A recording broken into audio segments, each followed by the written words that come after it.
Four things I want to touch on today. The first was what Nick asked. It was about the playoffs, because there's only 6 teams.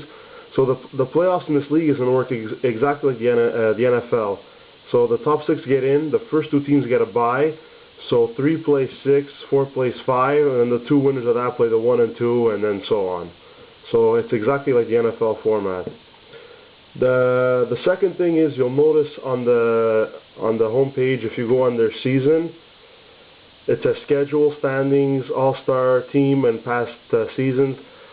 So there's not going to be an all-star game, but there's going to be an all-star team, because the program I have doesn't allow all-star games. So what I'm going to do is, starting next week, I'm going to put up another. Well, I won't put up a video. I'll just put up instructions on how it's going to work. But basically, each GM will get to vote for who they think should make the all-star team. So there's going to be 1 for the West and 1 for the East. There's going to be 4 forward lines, 3 defensive pairings, and 2 goalies for each conference. So I'll explain how the voting will work next week, and that'll officially get underway next week. Because as of this weekend, we should hit about the halfway point of the season. Some of you have been asking about the trade deadline. The trade deadline isn't a specific day, but it's on day 96 of the schedule, and right now we're like at day, I think we're 55-ish around, something like that. So it's another about 40 days away. Right now I calculated, and it's going to land on a Wednesday. And ideally I'd like to make it on a Sunday, because I know most of us are home on a Sunday, and it'll be like Sunday night, like at midnight. So right now I'm going to try to sim the schedule so that it lands on a Sunday.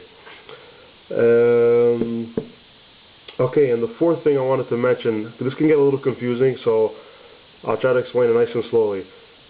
The reason why the Nugent-Hopkins class wasn't in this league so far is because I don't want to get too far ahead of the NHL to the point where we have to start creating like prospects and stuff. So if it ever comes to the point where like we catch up and we're like at the exact same point, what I'll end up doing is I'll end up splitting up the classes in 2. Okay, so let's just say we're drafting the Nugent-Hopkins class. What I would do is I'd split it up in 2, like I do like A to M, and then the season after that is going to be the N to Z. You understand what I'm saying? And if I see that like all the good players are from the letter A to M, then obviously the year after is going to be all the weaker players. What I might do is I might take like the 1st, 3rd, 5th, 7th, 9th, 11th pick and put them all in one draft, and then all the even numbers like 2, 4, 6, 8, 10, 12 in the draft after that.